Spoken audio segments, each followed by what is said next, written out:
Hi everyone welcome back. ನೀವು ನೋಡ್ತಿದ್ದೀರಾ student solution YouTube channel. ಶಿಕ್ಷಕರ ನೇಮಕಾತಿ ಆರ್ಥಿಕ ಇಲಾಖೆ ಅನುಮೋದನೆ ಯಾವ ಹುದ್ದೆಗಳು ಏನು ಸಂಪೂರ್ಣ ಮಾಹಿತಿ ಅಂತ ತಿಳಿಸ್ಕೊಡ್ತೀನಿ. ಚಾನಲ್ಗೆ ಸಬ್ಸ್ಕ್ರೈಬ್ ಆಗಿ. ಕ್ರೈಸ್ಟ್ ಶಾಲೆಗಳಿಗೆ 1500 ಶಿಕ್ಷಕರ ನೇಮಕಾತಿ ನಾವು ಮಾಡ್ತೀವಿ ಅಂತ ಕೂಡ ಹೇಳಿ ಮನೆಯ ಸಮಾಜ ಕಲ್ಯಾಣ ಸಚಿವರಾದ HC ಮಹದೇವ್ ಅವರು ಅನೌನ್ಸ್ಮೆಂಟ್ ಕೂಡ ಮಾಡಿದ್ರು.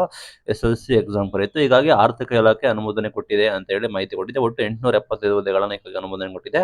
ಕ್ರೈಸ್ಟ್ ವಿದ್ಯಾಸಂಸ್ಥೆ ನಿಮಗೆ ಗೊತ್ತಿರೋಗೆ ಇದು ಬಂದ್ಬಿಟ್ಟು ಶಿಕ್ಷಣ ಇಲಾಖೆ ಅಂಡರ್ ಬರುತ್ತೆ. ಇದು ಬಂದ್ಬಿಟ್ಟು ಸಮಾಜ ಕಲ್ಯಾಣ ಇಲಾಖೆ ಅಂಡರ್ ಬರುತ್ತೆ. ಇದು ಕ್ರೈಸ್ಟ್ ಇನ್ಸ್ಟಿಟ್ಯೂಷನ್ಗಳು.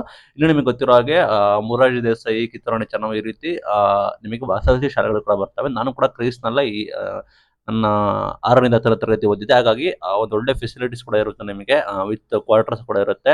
ನಿಮಗೆ ಗೊತ್ತಿರೋ ಹಾಗೆ ವಸತಿ ಶಾಲೆ ಕೂಡ ಆಗಿರುತ್ತೆ. ಅಲ್ಲಿ ಹುದ್ದೆಗಳು ಕೂಡ ಇದಾವಂತೆ.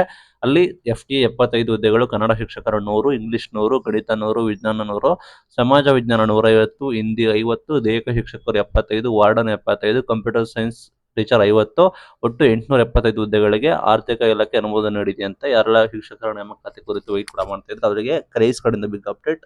ಕ್ರೈಸ್ತಲ್ಲೂ ಕೂಡ ನಿಮಗೆ ವಸತಿ ಶಾಲೆಗಳದ್ದು ಶಿಕ್ಷಕರ ನೇಮಕಾತಿಯನ್ನು ಕೂಡ ಕಾಲ್ ಮಾಡಿದ್ದಾರೆ.